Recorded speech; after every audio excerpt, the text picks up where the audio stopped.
હવે પ્રસ્તુત છે વિધાનસભા કાર્યવાહીની આજની સમીક્ષા, જેના લેખિકા છે નયના દોશી. ગુજરાત વિધાનસભામાં આજે સવારે 8:30 વાગે બેઠકનો પ્રારંભ પ્રશ્નોત્તરી સાથે થયો હતો.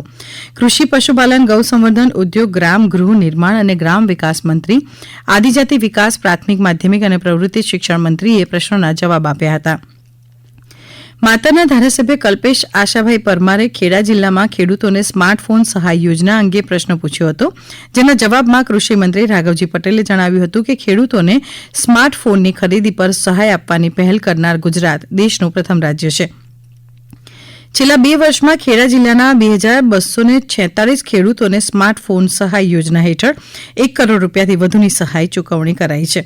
વધુમાં તેમણે જણાવ્યું કે ભવિષ્યમાં ગુજરાતના ખેડૂતો મોબાઈલ એપ્લિકેશન પર નોંધણી કરીને પોતાના ખેતર જીઓ રેફરન્સિંગ દ્વારા માર્ક કરી શકશે. સેટેલાઇટ ઇમેજ પ્રોસેસિંગના માધ્યમથી ખેડૂતોને ખેતરમાં વાવેતર કરેલા પાકના સ્વાસ્થ્યની વિગત સમગ્ર સિઝન દરમિયાન મળશે. સુરત જિલ્લામાં કૃષિ વૈવિધ્યકરણ યોજનાના લાભાર્થી અંગેનો પ્રશ્ન ઉધનાના ધારાસભ્ય મનુ પટેલે ઉઠાવ્યો હતો, જેના જવાબમાં આદિજાતિ વિકાસ મંત્રીએ જણાવ્યું હતું કે છેલ્લા 2 વર્ષમાં 5231 લાભાર્થીઓએ આ યોજનાનો લાભ લીધો છે. સુરત જિલ્લામાં આદિજાતિ ખેડૂત લાભાર્થીઓએ ડાંગર, રીંગણ, જુવાર, તુવેર, અડદ અને ભીંડા પૈકી કોઈ એક બિયારણ તથા ડીએપી અને નેનો યુરિયા ખાતર આપવામાં આવે છે. ગીર સોમનાથ જિલ્લામાં ડેરી ફાર્મ સ્થાપવાની સહાય અંગેનો પ્રશ્ન ઉનાના ધારાસભ્ય કાળુભાઈ રાઠોડે ઉઠાવ્યો હતો, જેના જવાબમાં પશુપાલન મંત્રી રાઘવજી પટેલે જણાવ્યું કે વર્ષોથી ખેતી અને પશુપાલન એકબીજાના પૂરક વ્યવસાય રહ્યા છે. સમયાંતરે દૂધની વધતી જતી માંગ અને તેના વેચાણ દ્વારા મળતા આર્થિક લાભને કારણે આજે પશુપાલન એક સ્વતંત્ર વ્યવસાય તરીકે ઉભરી આવ્યો છે. ખેડૂતો પશુપાલન વ્યવસાય થકી મહત્તમ આવક મેળવી શકે તે માટે રાજ્ય સરકારે વર્ષ 2018-19થી 12 દુધાળા પશુના ડેરી ફાર્મ સ્થાપવાની સહાય યોજના અમલમાં મૂકી હતી. આ યોજના હેઠળ વર્ષ 2023-24 દરમિયાન ગીર સોમનાથ જિલ્લાના 39 પશુપાલકોને 42 લાખ રૂપિયાથી વધુની સહાય ચૂકવવામાં આવી છે. આ યોજના હેઠળ પશુપાલકોને 12 દુધાળા પશુની ખરીદી માટે મેળવેલ બેંક ધિરાણ પર 5 વર્ષ સુધી વ્યાજ સહાય, ડેરી ફાર્મ સ્થાપનાના પહેલા 3 વર્ષના પશુ વીમાના પ્રીમિયમ પર સહાય, કેટલ શેડ બાંધકામ પર સહાય, electric chaff cutter, milking machine અને ફોગર સિસ્ટમ ખરીદી પર સહાય આપવામાં આવે છે, તેમ તેમણે ઉમેર્યું હતું. ચાણસ્માના ધારાસભ્ય દિનેશ ઠાકોરે જૂનાગઢ અને વડોદરા શહેરમાં રાઇટ ટુ એજ્યુકેશન એક્ટ હેઠળ ખાનગી શાળાઓમાં બાળકોના પ્રવેશનો પ્રશ્ન પૂછ્યો હતો, જેના જવાબમાં શિક્ષણ મંત્રી ડોક્ટર કુબેર ડિંડોરે જણાવ્યું હતું કે આરટીઆઈ એક્ટ હેઠળ વિદ્યાર્થીઓને પુસ્તકો અને ગણવેશ સહાય આપનારું ગુજરાત દેશનું સૌપ્રથમ રાજ્ય છે. વર્ષ 2024-25માં જૂનાગઢ જિલ્લામાં 694, વડોદરામાં 831, વડોદરા શહેરમાં 2735 વિદ્યાર્થીઓને આરટીઈ એક્ટ હેઠળ પ્રવેશ અપાયો છે. ચોટીલાના ધારાસભ્ય શ્યામજી ચૌહાણે સુરેન્દ્રનગર જિલ્લામાં ખેડૂતોને દાડમ ફળના પાક માટે વાવેતર માટે પ્રોત્સાહન યોજના અંગેની વિગતો કૃષિમંત્રી રાઘવજી પટેલ પાસે માંગી હતી, જેના જવાબમાં મંત્રીશ્રીએ જણાવ્યું હતું કે સુરેન્દ્રનગર જિલ્લામાં છેલ્લા 2 વર્ષ દરમિયાન દાડમના પાક માટે 589 લાભાર્થીઓને 2,46 લાખ રૂપિયાની ચૂકવણી કરવામાં આવી છે.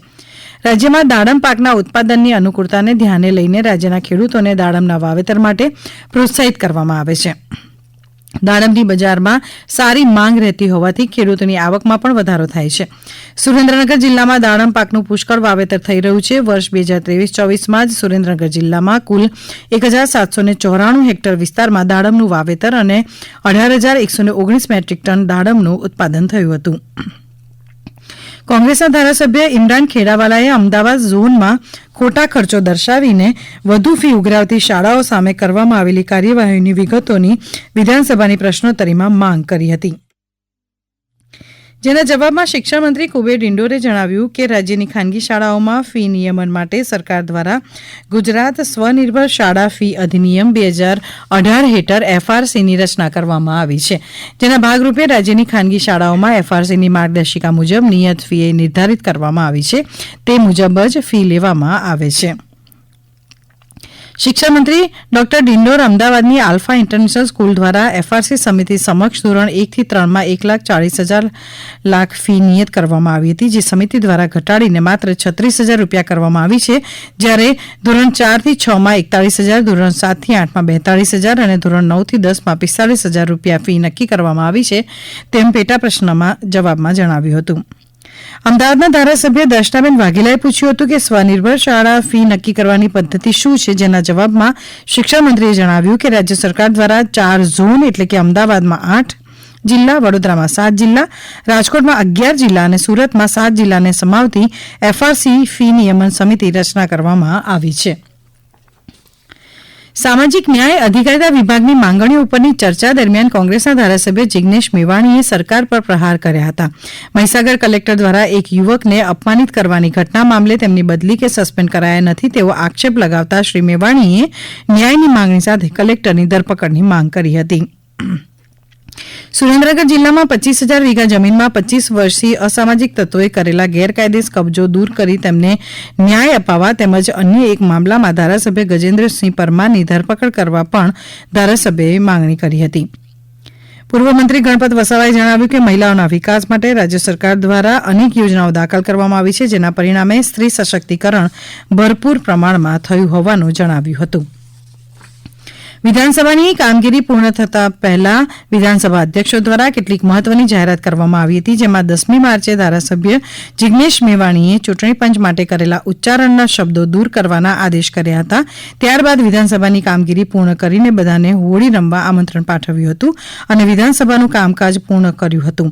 આગામી તારીખ 17 માર્ચના પુનઃ ગૃહ મળશે તેની જાહેરાત કરી હતી. તો હમણાં જ આપ સાંભળી રહ્યા હતા વિધાનસભા કાર્યવાહીની આજની સમીક્ષા, જેના લેખિકા હતા નયના દોશી. પ્રસારણ આકાશવાણી અમદાવાદ વડોદરા કેન્દ્ર પરથી કરવામાં આવ્યું.